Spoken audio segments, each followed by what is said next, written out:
Tensions between Washington and Brasilia are escalating, with Brazil accusing Donald Trump of using tariffs as political coercion.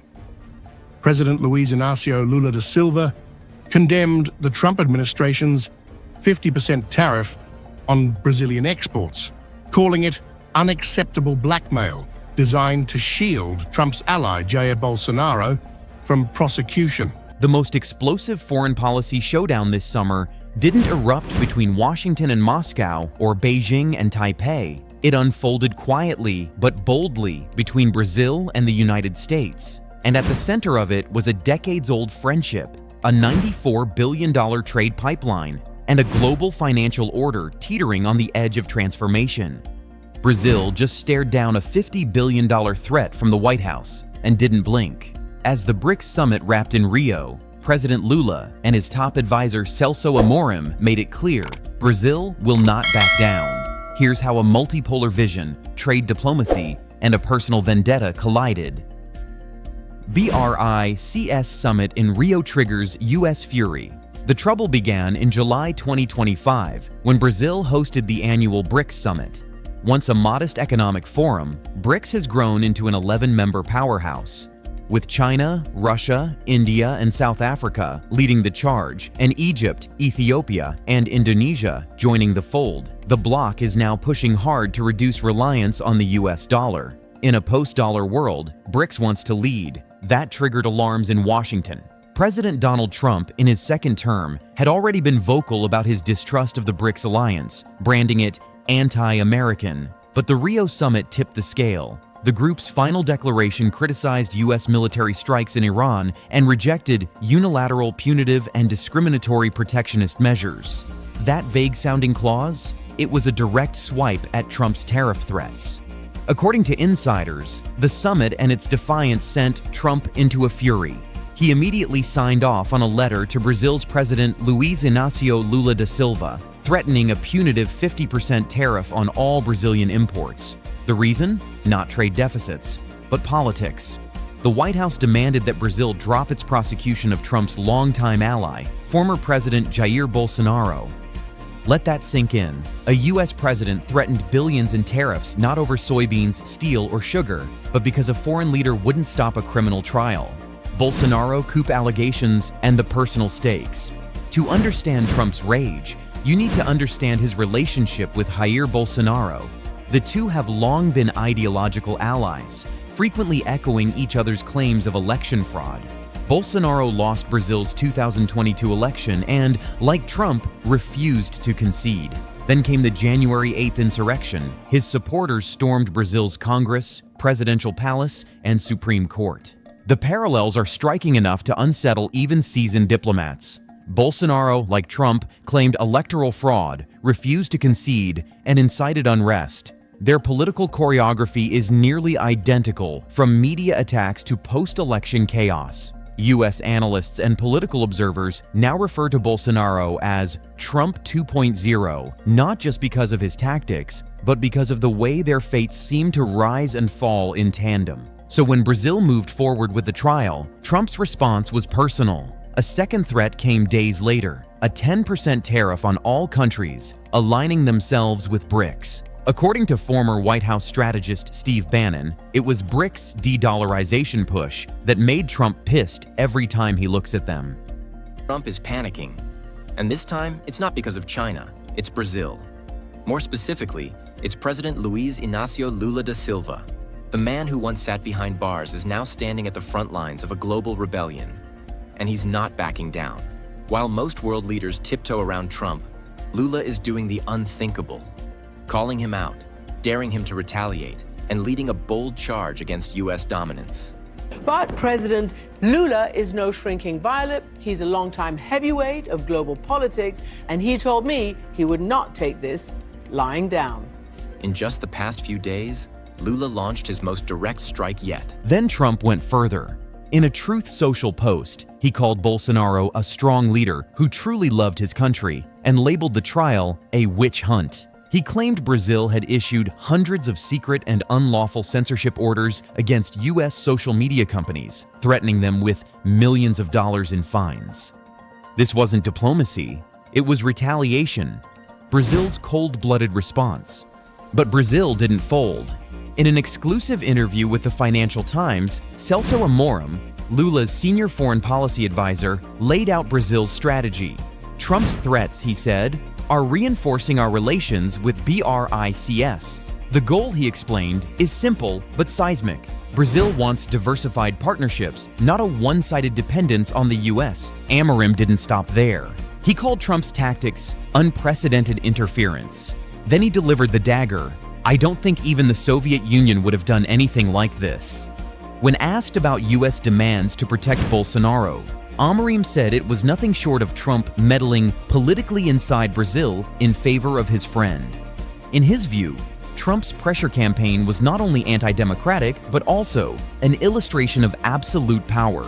President Lula echoed that sentiment. Trump was not elected to be emperor of the world, he said in a press briefing, making it clear Brazil would not be blackmailed. If Trump's actions had been committed in Brazil, he would be standing trial.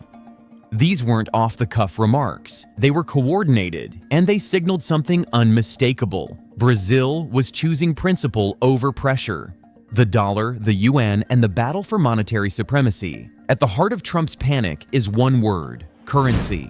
The BRICS bloc has moved aggressively to shift trade into national currencies. 65% of intra-BRICS trade has now shifted away from the US dollar, flowing instead through the Yuan, Rupee, Real, and other local currencies. That means 2/3 of transactions between these rising economies no longer rely on the dollar's dominance. Brazil has already made steps to use Yuan-based settlement in its exports to Beijing. Back in 2023, Lula floated the idea of a BRICS-wide currency, and while that hasn't happened yet, the momentum away from the dollar is real and accelerating.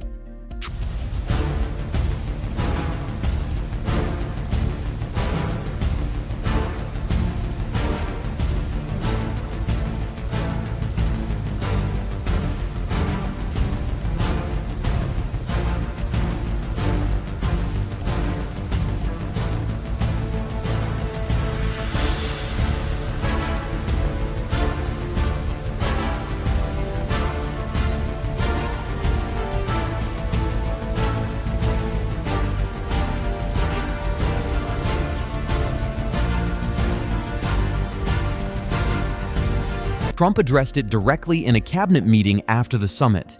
If we lost the world standard dollar, that would be like losing a war, a major world war, he warned.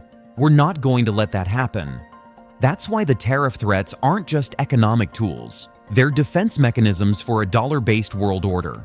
But Brazil, holding the rotating presidency of BRICS, is using this moment to accelerate what it calls a multipolar global order. Can the US actually hurt Brazil? Now here's where the math gets interesting. Unlike other countries targeted by Trump's tariffs like China, Brazil runs a trade deficit with the US. The United States actually sells more to Brazil than it imports. So a 50% tariff wouldn't hit Brazil's economy as hard as it would hurt US exporters. Meanwhile, China remains Brazil's largest trade partner, importing over $94 billion in mostly agricultural and mineral products last year. So even if US tariffs cut into profits, Brazil has already diversified its export portfolio. And it's not stopping there. Amorim made it clear, Brazil doesn't want to become overly reliant on China either. That's why Lula is simultaneously expanding trade talks with Europe, South America, and Canada.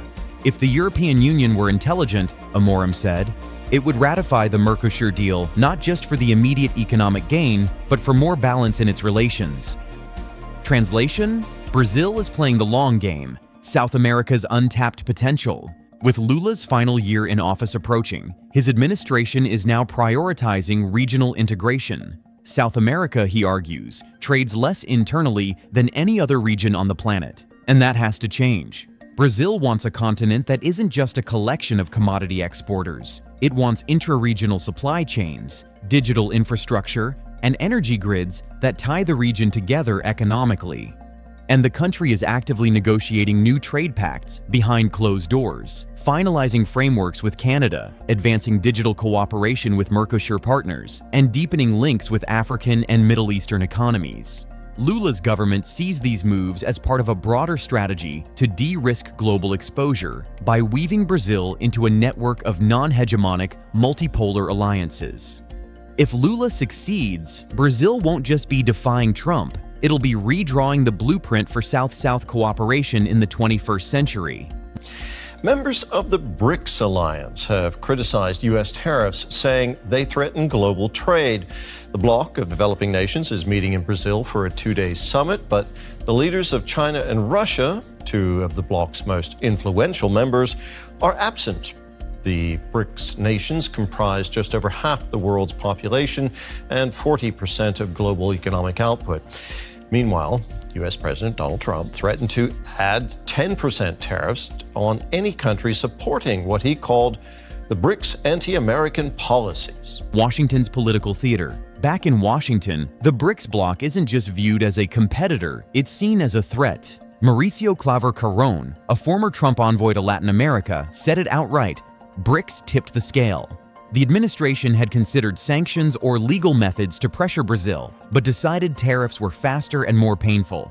And in Trump's world, there are no gray zones. Senator Eric Schmidt even framed the choice in Cold War terms. Are countries going to align with a malign communist regime or the United States? But this isn't 1980. Brazil isn't Cuba, and Lula isn't bluffing. Rising influence in Global South. Behind the curtains of the summit halls and formal declarations, one thing was becoming very clear. BRICS isn't just a collection of countries anymore. It has evolved into a coalition of emerging heavyweights with real institutional gravity. It now represents nearly half the world's population and a quarter of global GDP. No longer an alternative, it's becoming an anchor. Nations from Latin America, Africa, and Asia have shown growing interest in future membership. Why? Because BRICS offers them a seat at the table, not just a place in the audience. This momentum has quietly turned into diplomatic capital.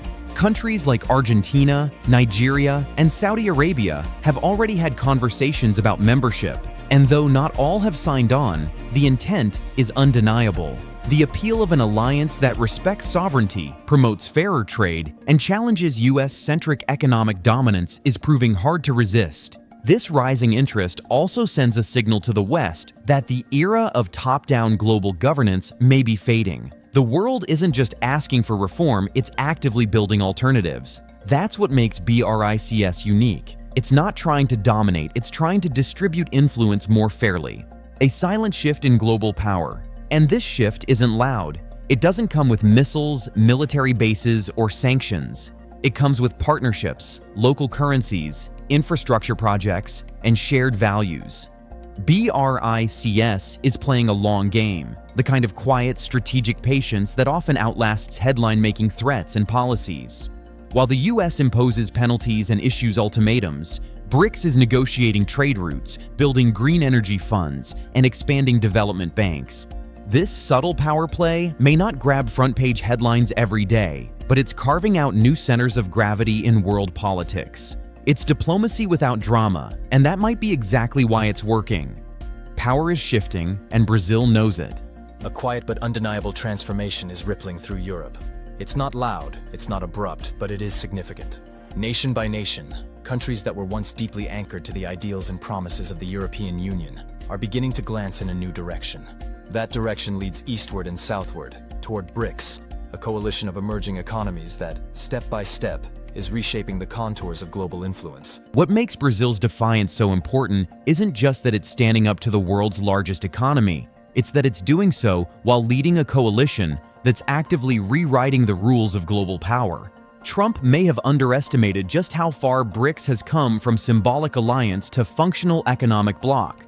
And Lula? He's turning pressure into purpose, using Washington's threats as fuel for strategic reinvention.